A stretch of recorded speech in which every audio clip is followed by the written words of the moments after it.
Kagurabachi is a weekly manga series serialized in a weekly Shonen Jump magazine, and it's actually already been out for about a year now, with the first chapter releasing September of 2023, and as of today, we are at a total of 52 chapters. I'm a seasoned manga reader myself, or what y'all would call in the streets, a old head.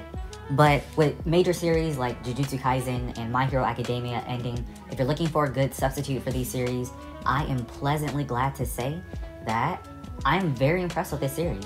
When it comes to the story, the art style, the fights. Can we please talk about the fights?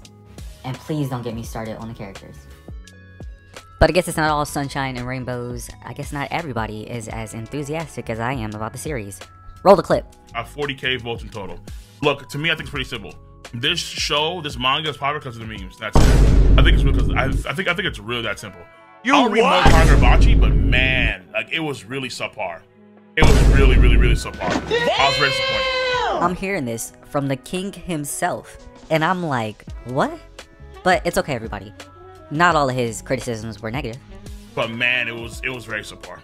The artwork at times, I think, has very good shading. It's all good though. At least the shading is okay. I'm sorry I had to call you out, Kingoflightning. I've been watching you since I was a wee little lad. So it's all fun and games. But this video is not just a PSA to Kingoflightning to give the series another shot. It's also a recommendation to anyone who is interested in amazing storytelling and amazing manga. But yeah. So I think the best way to give you guys like a little snippet of the greatness that this series has to offer is by taking a look at one of the most recent chapters, chapter 51 of Kagurabachi. I'm gonna definitely go into spoilers, but very light details here. But yeah.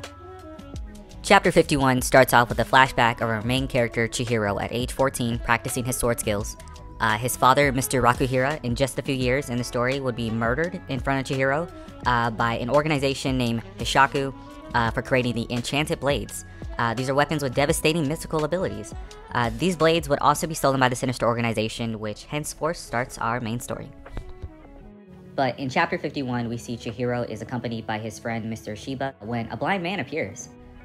This man is Seiichi Samura, one of the previous owners of one of the Enchanted Blades, Tobi Mune, which he is currently still in a contract with, but due to the ancient weapons being stolen years ago, this man just wields an everyday ordinary katana. Did I also mention he blinded himself? This everyday blind man is able to sense that Chihiro is having difficulties cutting the bamboo, so he offers some help.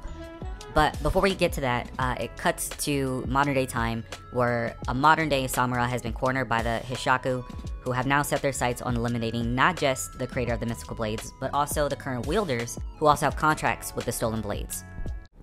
So in this universe, it's already been pre-established that there's some type of magic, power-based system at play. So how is a modern day blind man going to be able to defend himself with just an ordinary katana? But don't worry. Seiichi's companions have faith in him. They even suggest that they would just get in his way. As the onslaught begins, we learn Samura has next level senses. Some examples would be his hearing, where he uses voices of his enemies along with echolocation by the assist of his blade and sheath. Along with him being able to remember those he encounters by smell, he then proceeds to butcher and slice everyone within the temple. Chapter then ends with the temple now filled with butchered bodies and the blind legend himself hoping to repent for the lives that he just took. But before the chapter ends, we flash back to a young Chihiro who is now staring at a slashed set of bamboo, who ends the chapter with saying amazing, as clearly this is Samura's doing. Not to mention that this fight alone is just a side event going on, not even to mention the big leading up fight between our main character Chihiro versus one of Hisaku's fighters, Hirohiko. So yeah, you guys definitely gotta check out this series. I understand that there was a lot of hype leading up to the series first coming out, but 50 chapters plus now deep, I am very impressed, and I'll be following up with it on a weekly basis. But yeah, let me know what you guys think. Should I keep up with the series here regularly on my channel? Or would you guys be interested in that? My quick thoughts for the chapter. Samura's a badass. Young Chihiro is still a cutie. And even the good guys seem to be having a leg up or a win in the chapter, but I'm still getting death lags or worried about the main character in his fight. But yeah, thanks again, Kingoflightning, for making me make this video. And bad boy, bad.